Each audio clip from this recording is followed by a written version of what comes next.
In the headlines, the online briefing in the first half of 2024 on the activities of the Steering Committee for Corruption Prevention and Control. The National Assembly's delegation on the implementation of policies and laws on real estate market management and social housing development surveyed in Cần Thơ City.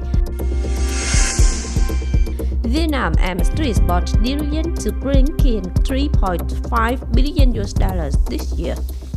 Hello, and it's good to see you back here in this edition of Continuous and Top News today.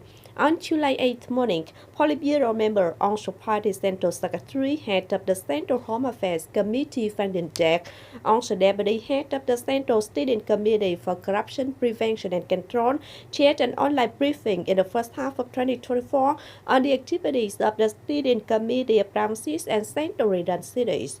Attending the briefing in Cần Thơ was Secretary of the City Party Committee, Nguyễn Văn Hiếu, Standing Deputy Secretary of the City Party Committee, also Chairman of the City People's Council, Phạm Văn Hiểu. The provincial and municipal level steering committees have had many clear changes, especially the activities of most of the provincial steering committees have become more orderly, methodical, and effective.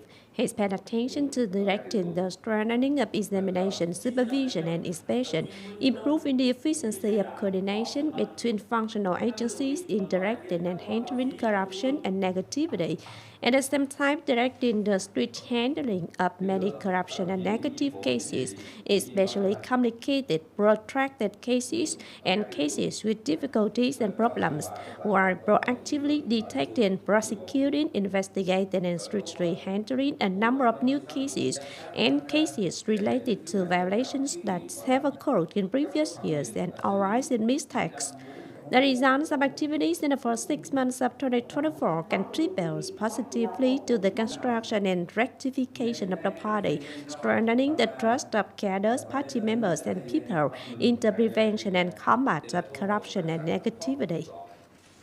Also on July 8th morning, the delegation number 3 implementing the National Assembly's Supreme Supervision topic on the implementation of policies and laws on real estate market management and social housing development from 2015 to the end of 2023 came to survey in Cần Thơ City.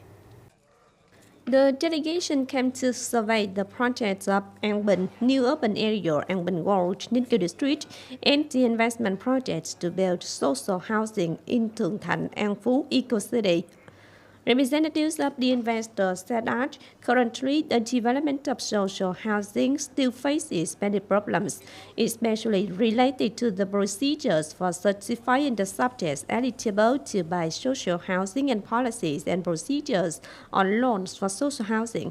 In addition, there is a suggestion that it's necessary to allow investors of social housing projects to be adjusted to increase the construction density land use coefficient to a maximum of 1.5 times compared to the standard to ensure the feasibility of implementing a project.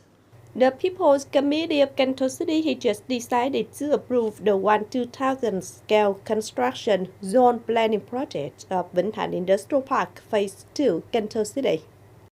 According to the planning project, this industrial park has an area of about 559 hectares.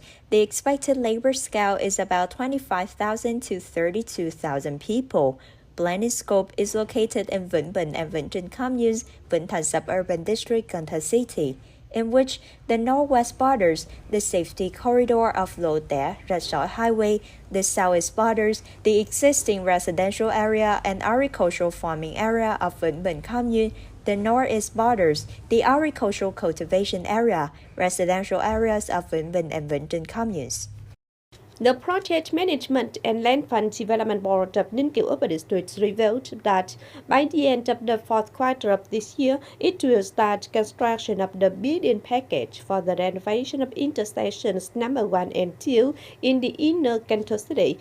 This is also the first bidding package of the project to renovate 5 key intersections that the city has assigned to Ninh District as the investor.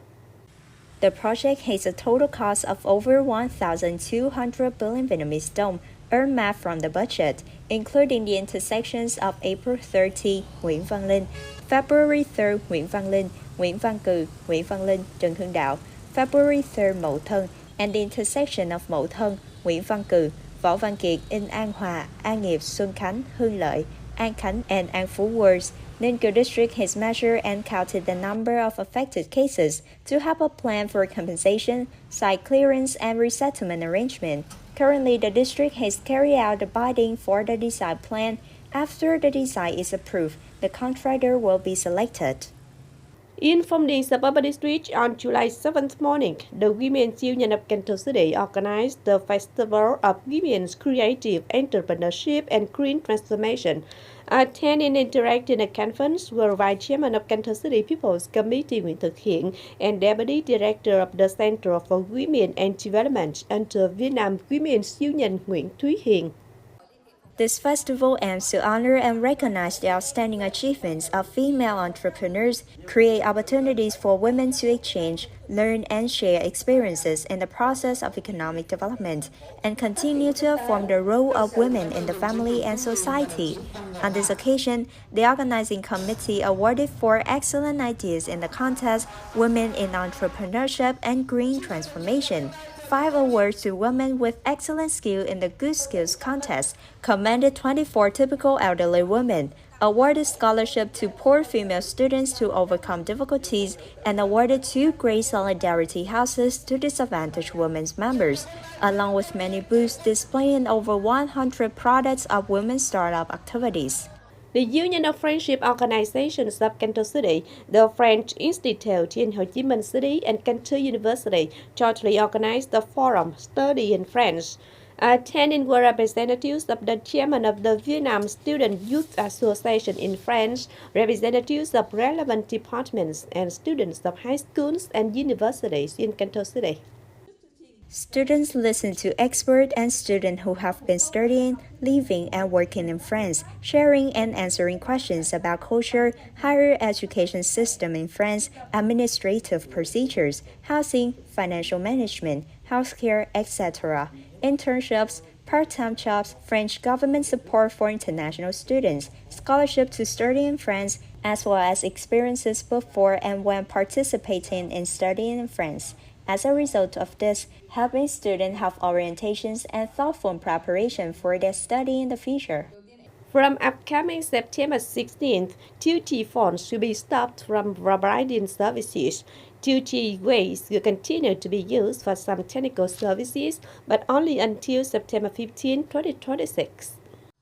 To promote smartphone conversion, the Ministry of Information and Communications requires businesses to support their subscribers to convert from 2G phones to higher-tech phones, and at the same time issue packages to support subscribers to switch until September 16th. Businesses are also required to prevent the entry of 2G phones without conformity certification. At the same time, before September 2026, mobile transceiver stations must be developed in the direction of 4G networks that can cover the entire area that the 2G network reaches. However, 2G services which have strengths in distance are still maintained for the Trường Sa and Hoàng Sa peninsulas and DK rigs. This year, Vietnam aims to export durian to bring in $3.5 billion, up 55% compared to the previous year, reaching the highest number ever. China is the largest market for purchasing durian from Vietnam. Only in the first quarter of this year, Vietnam has surpassed Thailand to rise to the number 1 position in durian exports to the Chinese market, with a volume of 32.750 tons, worth $161 million, an increase of 2.4 times in volume over the same period last year. Currently, the Vietnamese and Chinese authorities have completed technical negotiations to sign a protocol on the export of frozen durians and fresh coconuts to China. Then they will agree and sign the protocol.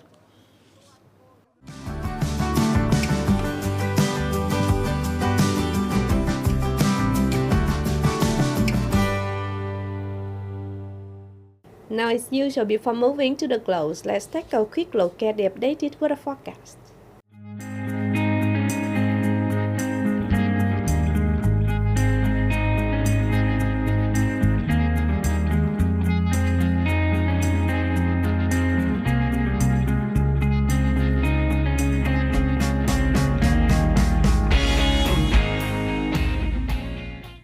updated with a forecast on this edition of continues. If you want to watch again in this bulletin, please visit our website, Cần Thơ TV.vn. And thanks for being with us. Goodbye and see you next time.